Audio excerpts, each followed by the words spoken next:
Well, happy Friday, everyone, and welcome to Wombs with a View, Maternal Musings with Jenny B and Sylvia O. I am Sylvia. I'm Jenny. I gotta claim that O there, right? Yeah, I think it's perfect. I think so too. How are you, Jenny? Happy New Year. Are we allowed to say that on Right? January 2nd? Well, we shouldn't be able to say it, but I think because No? it's the first show back, I think we should say it. Happy New Year to you too, Sylvia. Yes, I'm Thank you. excited. I'm excited to be back. And I was looking at the name of the show, and I love the name of this show. It's such a good name for it. Rooms with a View, and it was one of your friends who thought of that. So John Jordan, who's a comedian. I don't know him well, but we he's put a out a comedian. No, I don't think that's what he does. Oh, okay. It's not his job, but he has funny ideas. Yeah, really Okay. stuff. So thank you again, John, for naming our show. We're very grateful. Yeah, today we're talking, it's a great show to start off with too, the theme. We're talking about creating healthy routines and routines for me. I wrote habits in the thing and I'm like, they're almost the same thing, right? Creating good habits, create good routines. Do our children need routines, especially in these times of a pandemic where it's just, so every day is almost different. And we thought, why don't we start with this? And what's a healthy routine? Has your family got back into the routine, Jenny, after the break? Back into a routine. It's funny. I was feeling how ironic this show might be because I'm kind of crappy at having routines. I mean, Sylvia just said, "Oh, I love your hair." I'm like, "Oh, I just had a shower." Like I don't have I've never had a rigid schedule, and Sylvia and I both work for ourselves, and we can really do what we want when we want. So I think for people like us, and probably for people watching, it's even more important to create those schedules, to create those routines, because otherwise you're kind of just floating around having a shower at, or you're in your Snoopy pajamas until 3 p.m. That can happen. That has been known to happen for sure. Well, it was always funny being a yoga teacher. I always wore comfy clothes, and now it's just next level comfy. Next level. I will be honest. Since it's been a year almost. Gosh, that all of this is that shit hit the fan, and I have not worn pajamas. I've gotten dressed every day, and I think that's just part of my routine to get into my work. I mean, I am wearing yoga pants, but at least they're not pajama pants. For me, that's a difference. Mm-hmm. But not everybody. And I say, do you? Sylvia, do you make your bed in the morning? Yes. I would say 95% of the time. There was a time where I was not. So the rule in our house is whoever gets up last, I sleep with my partner, JP. And the rule is whoever gets up last makes the bed. And that's always me, because he gets up in the morning. His routine, family routine is he gets up at 6:30, the alarm, gets the girls up to get ready. I am not a morning person, and I'm very grumpy in the morning, and I don't talk. I just, you'll ask me how I am, and I'll be, and I don't drink coffee. He drinks coffee, so he gets his coffee. He's got his own routines going. And then, so making the bed, and I do make it. I do make it every morning, and I just like the niceness that is a routine. Of it. Yeah. I think that's a nice thing to be able to implement. I don't make my bed, like, ever. Never make. You don't make it. I heard something about, like, the acarien, or like dust mites and stuff like that. If you actually leave your bed covers open and the sun shines on them, then you have less chances of those things. So I do that for cleaner, but it looks messier. And but I probably would leave it, but there's two of us. And then, JP, he said, he likes it better with, so I said, okay, I'll do that. And it does look better, and it makes me feel that the day is starting. And I leave it, unmade for about an hour. I don't do it within the first few minutes. So I have to say no bed making, but in terms of personal routines, the times in my life when I've felt best is those morning sun salutations and or meditation practice that have been very real, concrete things in my life. In general, ebb and flow, of course, but the times when I have that, I feel much better for the rest of the day. It really sets things up nicely. Yeah, and you're moving your body, right? I mean, right away. Exercise is part of my morning routine. So we get the girls off to school. I do a little bit of scrolling on my phone for 10 minutes. Now my son's in high school, so he's getting up later. Before, all 3 kids were out the door, and that was glorious. Now he's just an hour later. I have to drive him 1 week off, 1 week out of 2. We have a relationship with our neighbor. They go to the same school, so that's nice. But then I get before I leave to drop him off. So at 7:30, I am doing my workout routine. And that for me is really important and has been for about 3 years. Wonderful. Yeah. And that started because I was not healthy beforehand. And it was that postpartum period. Postpartum, gosh, 3 years ago, she was still 6 years old, but I got into a little bit of rut, right? With the 3 kids at one point. I said, no, I got to move my body more and I got to exercise. I mean, you're in that field, moving your body for and I wasn't. And I was working a lot of nights as a doula. And I was like, no, I've got to take care of myself. If I don't take care of myself, no one's going to do it for me. So when Sarah, who is listening to us, said she forgets to eat, I'm going to ask her, how come you're not taking care of yourself? Yeah, if it wasn't for kids, she'd starve. So at least maybe she's picking off. Oh, I hear you. And I can tell you and anyone who's watching, as somebody who does not have her children every single day, those days when they're not here, I'm more like hummus and pita bread. There's not a lot of cooking. I'm somebody who loves cooking, but I like cooking for other people. So that routine, that's another element of my life, not having that much, there's standard days where they're with me and where they're not with me. But, the kids really ground us in many, many ways. That routine. When I have to wake up with them, for example, this morning, get everything going, make sure they're out of the house and eaten, I will eat with them. But yeah, Sarah, if if it wasn't for the kids being around. That is so true, because at the beginning, last March, at the beginning of the pandemic, since we didn't have to get up with the kids and I'm not a morning person, my whole routine got messed up. Yeah. And everything got pushed like 2 hours. So then I wasn't starting my workday until much later because I was still exercising. But instead of starting at 7:30, I was starting at 9:30 by the time you do your shower and everything. And then I was just pushing everything. So that wasn't as good of a routine for me, I found. And you're right with the eating. I'm not a cook. I'm sure if I didn't have kids, I would just not eat very as well. Avocado toast. Or order in a lot. Eggs or order in a lot. Yeah, I'm trying to think what we did pre-children. I guess we did cook. I can't remember. It's too long ago.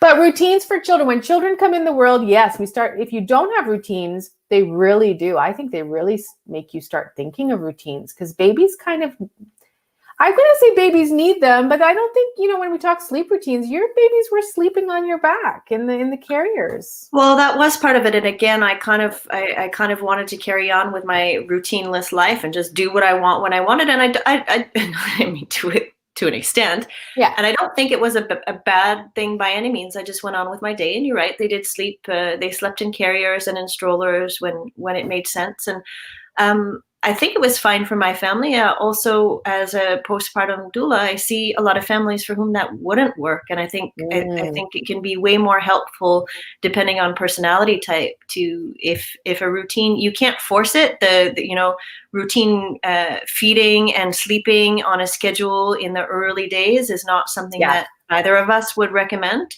You can definitely pick up books and find experts who are going to try to get them on a feeding and sleeping schedule quite early on. By 6 weeks. By 6 weeks, apparently. Sarcasm. I think this becomes, I think that's when creating routines, it puts us in a way more stressful place than we need to be, when we can just kind of surrender and not force this, not force that. We need to make sure that the babies are sleeping enough through the day. Otherwise, they're not going to sleep at night. They're going to have too many high cortisol levels, and they'll be all, they need to sleep in the day in order to sleep in the night. But I was talking to a mom the other day who she's like, I just spent 45 minutes in the room with him with my hand on his belly, and like he didn't want to sleep, but it was his nap time. And then she said, I'm starting to rethink the way that I'm orchestrating this, because I just feel like I'm wasting my time, when if he's not tired, we can be, he's getting to an age where he's very interactive, and we can be doing something different than just forcing him to sleep. Yeah, the books are not always right. I mean, I remember sleep for sure for in my household when we got to a certain point where, and I've shared that story before in our sleep episode where my son was a high needs baby and such a fragile sleeper, like such a light sleeper. And we would just like walk around with him like quiet and trying to put him in. And so I did implement, one nap was out. My routine was going outside to the park for one nap in his stroller because there he would sleep very well, or in the car, and then another nap at home. And then we did get into that. But honestly, his sleep routine didn't get really a routine until he went to daycare at 10 months old, and they got him onto a really good sleep habits. But yeah, that's interesting. That can be helpful, and it's different when it's not mom and dad for sure. And then of course you don't have to always feel like when they're in those bigger places, they feel the energy. All right, everyone else is sleeping, let's go. Whereas at home, well, mom's awake and dad's awake. Why do I have to sleep? Something like that. Yeah. And Sarah, you're so right? She said, kids make me focus more on healthy routines. Yeah, the healthy part. Maybe we weren't great for schedules per se, but focusing on the need for healthy food and self-care. Yeah, we start thinking about what we put in our bodies. I think when we get pregnant, even, we start to rethink that. And when the kids start eating. Yeah, healthy. I mean, sleep for sure. Do your kids, now the kids are older and there was a pandemic. I mean, one of our colleagues, Mika, said her kids were going to bed at midnight. They're putting them to bed really late. They're reading in their beds, and she just, let them do what they wanted to do. What do your kids do now that they're older? It's an interesting time to ask me because I think, like I've very publicly shared, I mean, I nursed those people to sleep for a really long time, and then the nursing turned into reading them stories, laying in bed with them until they fell asleep. And like this was still going on, like like they're like almost 8 and 10, and I'm like, even though I'm tired enough I could fall asleep right now, I admittedly don't get out of bed and then, go watch Netflix on my own. I get out of bed and I go do some work, whatever, for better or for worse. But I have been in the last few weeks. I know it's so late. A new routine, that's good. They've been reading themselves to sleep, and especially my older one, my younger one has always been a much better sleeper from the get-go. She has always, not slept well or slept late or doesn't need as much sleep, and kind of fidgets and wiggles around a lot. And the way that she's found to be able to, every night I've gone into her room to see her, she's passed it with a book on her face. This is perfect for me. It's like a lot of adults. I don't know what any expert about sleep would say, nurturing good sleep habits, and if it's appropriate for a 9-year-old to be reading themselves to sleep. To me, it's perfect. It's not on a screen. It's an actual book. Her eyes get tired and she falls asleep. So that's now the routine for us. Actually, at nighttime, they get an oil massage. That's something that we stick with, that I would recommend to anyone, whether you have a new baby or whether you have an older child. If it's not a full body massage, at least something for the feet, a little head massage. It's a really nice time to have that connection with parents, especially if they've been away at school all day. So they get a massage, and then I read to them, and then they continue on reading on their own. And that is our new routine, and it works really, really better than anything, because then the resentment on my end of being like, oh my God, it's 9 o'clock and I'm in bed and I don't want to be in bed. That's all gone. And for some people that happens when the kids are 8, and for some people that happens when the kids are 6 months old, and you just have to see what makes sense for you. Yeah. And Sarah's saying, her kids go to bed at 7:38. 7:30, Sarah. That's great. I can't remember how old your kids are. And they're always up at 6:30, 6:45. Yeah. I find now that the kids are older, it is cutting into my me time. And I was feeling a little bit, I guess resentful. But I've been I'm a bit of a drill sergeant for them getting to bed. Okay, it's time for bed. Get to bed. I have things to do, and good night. And then I'll spend a little time with them. They have a song. I sing them a song every night. We were doing the readings. We go through these periods of reading. But now that they're older, it used to be all 3 of them were in bed at 8. And now that they're older, well, the girls are between 9:30. Tristan now, as a teenager, turned 13. He was fighting that me telling him to go to bed. So he's put himself to bed between 10 and 10:30. but he's usually in his room doing something. So I go downstairs. Our evening routine, a few nights a week, I'll watch a show with JP, and that's our time. But we were usually waiting for the kids to go to bed before doing it. But now Tristan is up, and then I was like, okay, well, different times require different routines. Mm-hmm. Yeah, we can't all be on the exact same one. I think that's perfect. And there's some new families who, they're families who have always gone to bed on a later side. So that means the new baby is going to bed, and then they all sleep in, and that's perfect. That's the whole point, is doing it in a way that makes sense for our own family.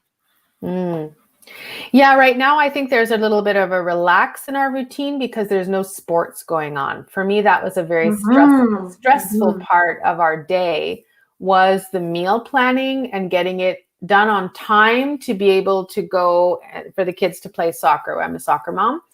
And for them to digest it as well. You can't just give them something and go, because then they're running and then they're getting a cramp. So I was like, and that didn't fit into my schedule. So now I'm actually quite happy there's no sports. I was like, well, wow, this is actually good. But for them, they need it, right? I'm sad for them, but kind of happy for me for this break. It'll come back. I remember my kids were in gymnastics at some point. In order to get and karate, there's like never anything that can possibly happen that they want to do that's like in the vicinity of my home. So it was like bring them to here, often by public transport, and just kind of a nightmare that I would like for them to be back in their activities at some point, but I'll choose something a little bit more feasible, maybe closer to home. Yeah, we've stayed closer to home just because I don't want to do all the driving. Someone said, oh, there's a great team right now during the pandemic, a great soccer team, but it would be like 45 minutes away from me, like just to get there. And I'm like, no. I have too much on the go. Well, Tristan's going to drive himself to soccer now any day anyway. Well, eventually. Well, now they can get their bikes. It's really not that far. They can start biking themselves and getting, like, walking home from the bus. Like they were talking about, I have to pick the kids up at 2:50. I have to leave the house. So I can't, in my work schedule, well, I can't take a coaching call, or I can't do something at 2 to 3. And my coaching calls are usually an hour. So that's when I was like, well, maybe they can just walk home. They're like 11 and 9 now. But there's that whole routine of picking them up and them telling their day, right? But I was like, well, we have to balance. It's all a balancing issue, I think. Yeah. Have we given people anything that's helpful today? We're just chatting about how we do stuff, right? We're just chatting how we do things. It's always been that. But no, I think that's helpful in some way. I think it's really going with the flow with your family and the lifestyle that you want to have. What's your values in terms of what you need as a person? I'm very grateful that JP gets up in the morning and does that first half hour, allows me to go downstairs at 7 instead. And I'm a much more social person by that time and happier. One place I need to work on, if I was to be very honest, is getting to bed on time. Going to bed earlier for me. I have a really hard time with that one, and then I get overtired. So what time do you're a night owl? I've known that for years. Yeah. Kind of like midnight kind of thing, or? Well, last night was midnight. I like to be lights out at 11. I do a little self-hypnosis thing for 20 minutes just to get into my head there. But it's always around that time, but I still find it too late.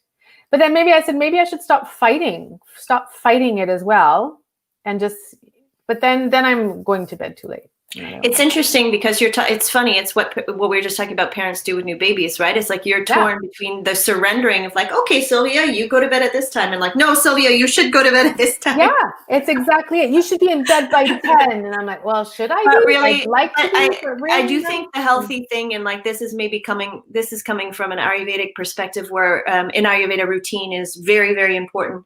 But that means getting up at, before sunrise. And I personally, as much as I would like to always watch the sun, I don't even know where the hell the sun rises from my apartment. In the east.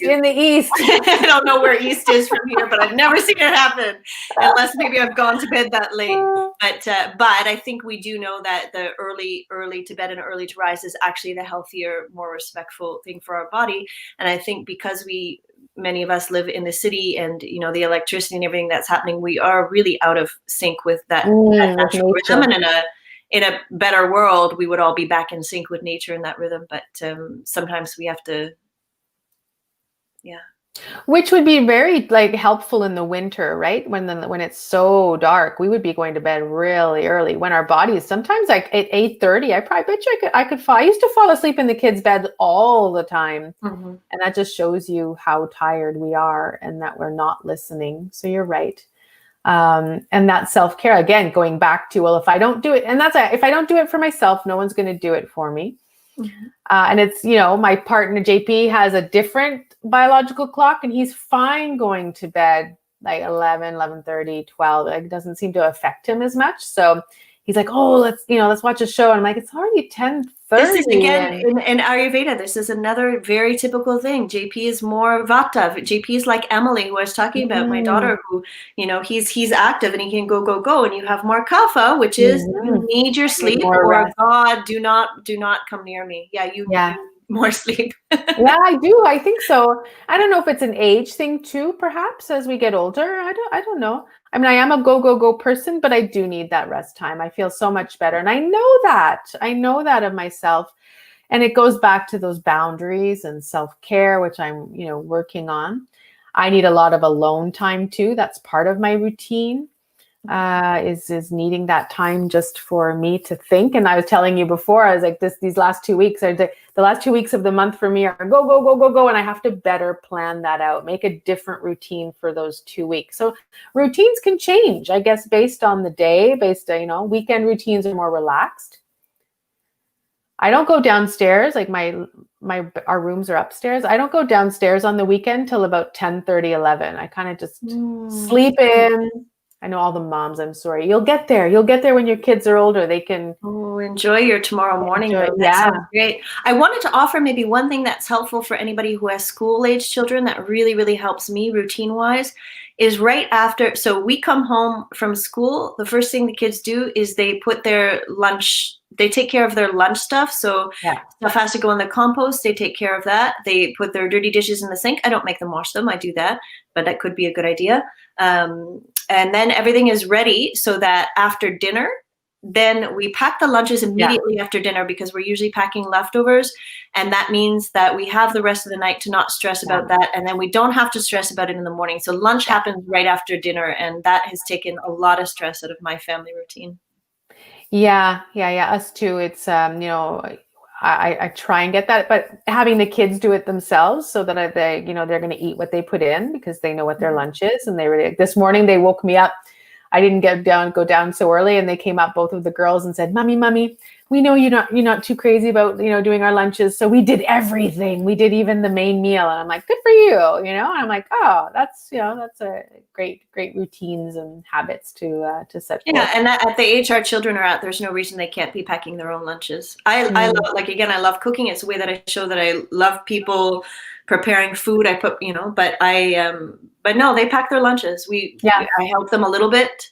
I'll heat the stuff up in the thermos in the morning, but it's already in the thermos at night so that I can warm it up the next day. And Arlo last night chopped his cucumbers, and Emily chopped her mushrooms, and those were the vegetables they packed because those are the vegetables they like. And exactly. I think at a certain age, they have to be a part of helping you create that routine. And I think even if, let's go back to some toddlers, we've got parents with toddlers, like 1-year-old and, well, maybe one is 2, but 2 or 3, when they, can fit, when they know what they want to eat in terms of the snack time, they know if they have to put something in a Tupperware. We always had a Tupperware, a drawer just for the toddlers, and we still have it. It's still just got all the Tupperware in there for the kids, and just getting them involved. And so I'm trying to think, to be helpful. Newborns, no routines. Like really, in those first weeks, put those out of your mind. Like no schedules. You just follow your body, follow baby. Even for yourself too. There's no mom doesn't need to get up at 7 to prepare anything. If baby's sleeping, love it, enjoy it. In bed, yeah. And then I noticed that once the kids started to, be more awake and be more, with the sleep routine kind of fell into place for me. We had our activities. The routines kind of create themselves organically with trial and error. For me, we'll miss that sleep window once in a while, and then, all hell breaks loose, and we're like, oh my God, that was a crappy day. But there are some, amazing days where everything kind of flows. And as they grow older, I find all of these things just, it's organic. Don't you find?